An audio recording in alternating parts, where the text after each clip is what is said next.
Long before David became king of Israel, before his name was known in battle, he was just a shepherd boy tending his father's sheep. But in that quiet field, God was preparing him for a moment that would echo through history, a moment that would teach us what true courage, faith, and victory really look like. The story of David and Goliath is not just a children's tale. It is a powerful picture of how God works, how faith overcomes fear, and how he uses the unlikely to defeat the impossible. Israel was at war with the Philistines, and the battlefield was set in the Valley of Elah. On one side stood the army of Israel, on the other side stood the Philistine army, and between them walked a giant named Goliath, a warrior nearly 10 feet tall, covered in armor, carrying a spear like a weaver's beam. Every day, Goliath stepped forward and mocked Israel, saying, "Choose a man and let him fight me. If he defeats me, we will serve you. But if I defeat him, you will serve us." For 40 days, morning and evening, Goliath taunted God's people, and every day, the soldiers of Israel trembled in fear.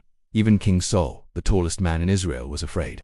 Then David arrived at the battlefield. He was not there as a soldier. He came simply to bring food to his brothers. But when he heard Goliath mocking the armies of the living God, something rose up inside him. David was not impressed by Goliath's size, because David knew the size of his God, while everyone else saw an unbeatable giant. David saw defiance against the Lord. He asked, "Who is this uncircumcised Philistine that he should defy the armies of the living God?" David's faith was not built in that moment. It had been formed in the quiet seasons of his life. As a shepherd, he had already faced lions and bears.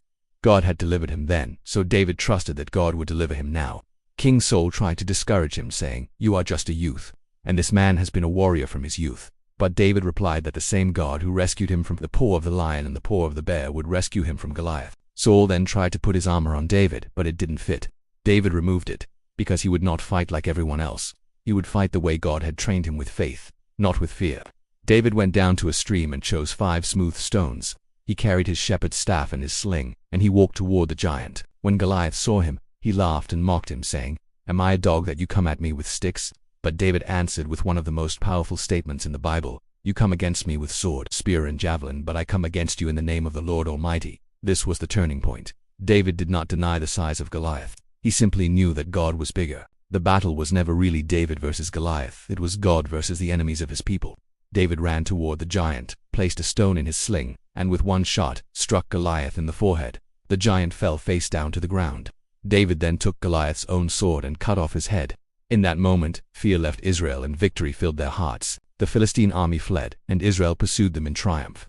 The story teaches us something profound. God often uses what seems weak to defeat what seems strong. David did not win because he was powerful. He won because he trusted God. Goliath represents the giants we face in life: fear, doubt, sin, sickness, or impossible situations. But David shows us that when we face our giants in God's name, they must fall. This story also reminds us that God prepares us in hidden seasons for public victories. David's strength was built when no one was watching. The same is true for you. What God is doing in your life right now, even in quiet or difficult seasons, is preparing you for something greater. And finally, the story points beyond David to Jesus.